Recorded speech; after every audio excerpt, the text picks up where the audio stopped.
Bugün sizinlə Tərtər hadisələri haqqında danışmaq istəyirəm. Bu günlərdə Tərtər hadisələrindən 9 il ötür. Və Tərtər hadisələri nədir? Yəqin ki, bu videonu izləyən çox bir insanlar artıq həmin günləri yaxşı xatırlayır. Ümumiyyətlə, Tərtər faciəsi deyəndə bizim nəyi nəzərdə tutduğumuzu mən belə bir qənaətdəyəm ki, sizin hər biriniz yaxşı bilirsiniz. Amma mən yenə də bir xatırlatma edeyim. 2017-nin may ayı idi və 2016 müharibəsindən 13 ay keçmişdi cəmi. Elə may ayının əvvəllərində, yəni bu günlərində mediada geniş bir faciəvi bir informasiya, kütləvi formada həm də bir informasiyalar yayılmağa başladı ki, Tərtər istiqamətində bir neçə xain hərbiçi saxlanılıb və onlar haqqında artıq araşdırmalar başlanılıb, dindirmələr gedir və həmin dönəmlər Azərbaycan bütün hüquq mühafizə orqanlarının bütün qurumları bununla bağlı rəsmi və birgə bəyanatla çıxış etdilər. Sonra nə oldu? Sonra ard-arda həbs xəbərləri yayıldı, saxlanılma xəbərləri yayıldı. Doğrudur, bu ilk günlərdə mediaya çox sızdırılmırdı. Təbii ki, sonralardan artıq geniş formada bizə aydın oldu ki, saxlanılanların sayı bəlkə də 500 min arasıdır və indinin özündə rəsmi olaraq 450-yə yaxın zərər çəkmiş şəxs var. Və 11 nəfər Tərtər faciəsi dönəmində işgəncələr altında dünyasını dəyişib və onun 11 nəfərin hamısı həmin dövrlərdə xain kimi dəfn olunmuşdu. Siz təsəvvür edin. Bir Azərbaycanlı hərbiçi, bunun valideynləri var, qohumu, qonşusu, kiminsə ailəsi var və onların hamısını işgəncələrlə öldürüb, daha sonra ailəsinə göndərib və hətta onları bəzilərini ümumiyyətlə gizlin dəfn edirdilər, bəzilərini konkret satqın damğası ilə ailəsinə sadəcə nəşini verirdilər ki, gedin bunu necəsə dəfn edin, bu insan satqın imiş. Amma sonradan elə həm də Azərbaycan məhkəmələrində bu sübuta yetirildi ki, onların təbii ki, indi hələ də proses gedir, Tərtər hadisələri sonlanmayıb. Ümumiyyətlə, son hələ məhkəmə qərarı yoxdur, konkret nəticələr var, bəli, zərər çəkmiş şəxslər tanınır, bəzi insanların üzərindən o satqın damğası təbii ki, götürülüb rəsmi olaraq və onların hüquqsuzluqla üzləşdiyini, haqsızlığa məruz qaldığı məhkəmə ilə sübuta yetirilib. Amma bu proses hələ gedir, Tərtər hadisələri prosesi. Ona görə son nəticə hələ ki yoxdur deyə mən ümumi bir mövzu haqqında danışıram, bu mövzu haqqında. Təbii ki, illər sonra biz son nəticəyə də görüb, ona uyğun da bu haqda hansısa siyasi mövzulara toxunmaq olar. Bu haqda həmin dövrlər və ondan sonraki hadisələrdə, ondan sonra baş verənlərə rəğmən niyə Tərtər hadisələri 9 ildə artıq hələ də bir nöqtə qoyulmur, o haqda da danışacağıq. Həmin dövrlərdə, həmin 11 nəfər dünyasını dəyişmiş 11 nəfər, siz təsəvvür edin ki, indi onların ailələrinin durumu nə vəziyyətdə idi? Onların dost-tanışı, qohum-əqrabası, müxtəlif şayiələr yayılırdı ki, ümumiyyətlə, az qala bütöv bir hərbi hissəni, hansısa bir komandirlər yeni əskərləri veriblər düşmən tərəfdəki mövqelərə və onlar orada zorlanılıb, sonradan geri qaytarılıb və s. və ilaxır. Mən indi o iyrənc informasiyalara getmək istəmirəm, amma mən o iyrənc informasiyalara getmədiyim üçün digər bir iyrənclikləri bilmirəm, danışmaq olar, yoxsa yox sizinlə, çünki daha böyük bir iyrəncliklər nə idi? Azərbaycan əskərinə edilən zülümlər idi təbii ki, Tərtərdə, Tərtər hadisələri əsnasında. Və sonradan, hətta müharibədən sonra da üzə çıxdı ki, Hikmət Mirzəyev də dəvət olunub işgəncə verilmə prosesinə öz tabiçiliyində olan hərbiçilərlə birlikdə, amma Hikmət Mirzəyev bundan boyun qaçırıb və razılaşmayıb buna. İndi bu nə qədər xəbər doğrudur, yoxsa yox, amma bu məlumatlar gəzir sosial şəbəkələrdə və bir çox Tərtər qurbanlarının dilindən, sonradan onların verdiyi müsahibələrdə bu ifadələrə rast gəlinirdi. Siz təsəvvür edin, 450 nəfər zərər çəkmiş şəxs var və 13 nəfər hələ də həbsdədir. İndi onların işi hələ də gedir. Amma Tərtər hadisələrinin digər bir məsələsi bu idi ki, yaxşı, bu qədər insan sonradan zərər çəkmiş şəxs kimi tanınır, nə qədərinə kompensasiya ödənilir, bəli, onu da xüsusi qeyd edək ki, nə qədər də mən tənqid etsəm də ki, Tərtər hadisələri Hələ də tam günahkarları, bu hansı şəbəkənin işi idi, ümumiyyətlə Azərbaycan ordusuna bu ləkəni kim yaxmaq istəyirdi və yaxud da ki, hakim elitada buna kimlər birbaşa iştirakçı idi və yaxud da kimlərin qurduğu bir plan idi. Bu haqda çox danışmaq olar. Bu haqda çoxlu tənqidlər etmək olar, çünki hələ də bu bir nöqtəyə varılmayıb. Bu məsələ hələ də bitməyib, davam edir.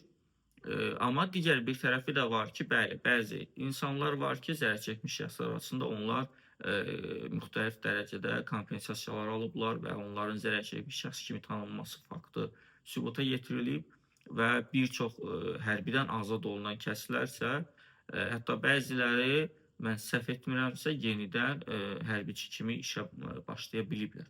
Və bu təbii ki, işin müsbət addımlarıdır, amma müsbət addımlar zaten çox danışılır. Gəlin biz işin tənqidi tərəfindən yanaşaq.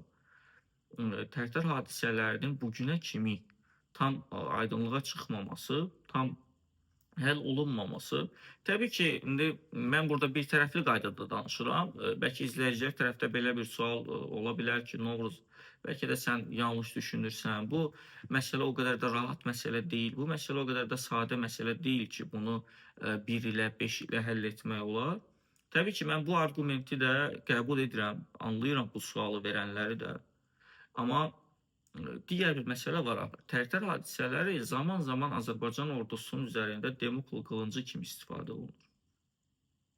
Bu məsələ birdəfəlik həll olunmalıdır ki, bizim qalib ordunun üzərindən bu ləkə götürülsün. Bəli, Tərtər hadisələri bir ləkədir. Azərbaycan dövlətinin üzərində. Bu təkcə Azərbaycan ordusunun ləkəsi deyil. Bu Azərbaycan ordusuna yapışdırılmaq istənilən bir ləkədir. İndi burada hansı xarici xüsusi xidmət orqanlarının rolu olub, bu planı kimlər cızıb, ümumiyyətlə bu aprel müharibəsindəki bizim fiziki olaraq kiçik olsa da, amma çox mənəvi olaraq çox böyük bir özündə əlaməti olan aprel qələbəsindən sonra Azərbaycan ordusunda necəsə bir psixoloji, necəsə bir insanların gözündə necəsə bir çöküş yaşatdırmalıydılar ki, bəlkə də bu həmin o planın bir parçası idi. Təbii ki, bunu dövlət və onu idarə edənlər daha yetkili şəxslər, daha səlahiyyətli şəxslər daha yaxşı bilər. Məndən, sizdən, bizim hər birimizdən onlar daha yaxşı bilir. Çünki onların əlində daha böyük informasiya çıxışları var, onların daha böyük dataları var. Amma məsələ həll olunmur. Məsələn, həmin Tərtər hadisələrində adı çəkilən generallar neçəsi məhkəmələrə ümumiyyətlə dəvət olunub, dindirilibmi, yoxsa dindirilməyibmi? O vaxtki baş qərargah rəisi və elə az qala hökumətin özünün də, hökumət mediasının özünün də vətən xaini, satqın adlandırdığı şəxs ümumiyyətlə bu məsələ ilə bağlı Azərbaycana gətirilib. Zaten biz bəzən mediada görürük, ara sıra gəlir Azərbaycana, hansısa idman yarışlarını izləməyə. Həmin insan ümumiyyətlə dindirilibmi məhkəmələrdə? Onun ifadəsi aldıbmı? O baş qərargah rəisi idi. Həmin dönəm 2017-ci ilin mayında. Necə olur ki, bu qədər hadisələr baş verir? Bu qədər faciəvi bir durum var, həm də rüsvayçı bir durum var. Həm də yenicə qalib olmuş bir orduya qarşı 2016-nın qələbəsindən mən danışıram. Amma sonraki illərdə məhkəmə proseslərində həmin adamlar hələ də çağırılmır. Həmin adamlar hələ də dindirilmir. Və təbii ki, bu haqlı əsaslar yaradır şübhələnməyə. Bu haqlı narazılıqlar yaradır Azərbaycan məhkəmələrindən, Azərbaycan iqtidarından. Amma mən işin siyasi tərəfindən, mən düşünürəm ki, sürəcin bu cür ləng getməsi Azərbaycan iqtidarının özünə də sərf edir. Bəlkə də mən çox irəli gedib bunu deyirəm. Amma mən ən azından mən elə düşünürəm, bu mənim şəxsi düşüncəmdir. Və mən düşünürəm ki, Azərbaycan iqtidarı Tərtər hadisələrini həm də Azərbaycan ordusunun üzərində, qalib ordunun üzərində xalq tərəfindən tamamilə qəbul edilmiş və bütövlükdə sevilən Azərbaycan ordusunun üzərində Demokl qılıncı kimi o tərəf bu tərəfi oynadır sadəcə və bəzən də 2 ildən bir və yaxud da ki, ildə bir dəfə də hansısa bir məhkəmə qərarı çıxır, o da 1-2 nəfərə şamil olunur və yaxud da ki, 6 nəfərə, 10 nəfərə şamil olunur. Amma bu proses uzandıqca uzanır. Yaxşı, siz bu planı quranlara mən təbii ki, burada tam əlimizdə bizim dəqiq sübutlarımız olmadığına görə tam açıq qeyd etmək olmur, amma müəyyən bir fikirlər var sosial şəbəkələrdə, insanlarda müəyyən bir gümanlar, təxminlər var. Mənim də təbii ki, güman, təxminlərim var. Hansısa əgər bu xüsusi xidmət orqanlarının, xarici xüsusi xidmət orqanlarının işi idisə də, indi biz başa düşürük ki, Azərbaycan kiçik ölkədir, biz heç 40 il olmayan müstəqil bir ölkəyik. Təbii ki, bunlar hamısı anlaşılandır. Həmin ölkələrə qarşı gəlmək gücümüz yoxdur, o iqtidarımız yoxdur. Bunlar siyasətin bir parçasıdır və bunlar anlaşılandır. Amma heç olmazsa zərər çəkmiş insanlar, bu dəqiqə o həbsdə olan insanlar bütövlükdə azad olunsun, bütövlükdə onların bəraəti verilsin və rəsmilər çıxıb bununla bağlı üzr istəsinlər. İşin sonrakı etapı isə qalsın növbəti dönəmlərə, növbəti mərhələlərə. Hansı ki, və biz artıq Azərbaycan xalqı artıq başa düşsün ki, bəli, Tərtər hadisələri bir faciə idi, yaşandı, bir səhv idi, oldu, keçdi və onun ən azından qurbanları artıq azadlıqdadır və onlara dəymiş zərər necəsə bir qədər də olsa ödənilib. Təbii ki, biz indi o işgəncələr altında dünyasını dəyişmiş insanların ailələrinə başsağlığı verməkdən başqa, yəni onları heç bir kompensasiya ilə əvəz etmək olmaz təbii ki, o itkilərini, onların itkilərini, onların çəkdiyi ağrının acını mən bunu başa düşürəm.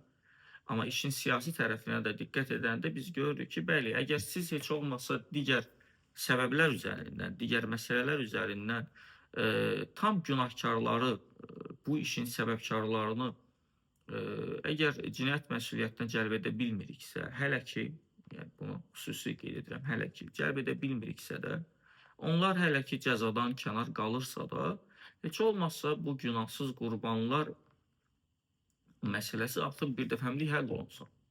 Və insanlar da görsün ki, bəli, Tərtər məsələlərində artıq müəyyən qədər ciddi addımlar atılıb və bundan sonraki prosesdə isə nə vaxtsa geosiyasi durum buna icazə verərsə, nə vaxtsa Azərbaycan daxilində hansısa siyasi güclər yer dəyişməyə başlayacaqsa, bəli, ondan sonra artıq həmin insanlar da Azərbaycana gətirilib və yaxud da ölkədə olanlar, onlar da həbsxanaya salınıb, layiqli cəzalarını alacaqlar.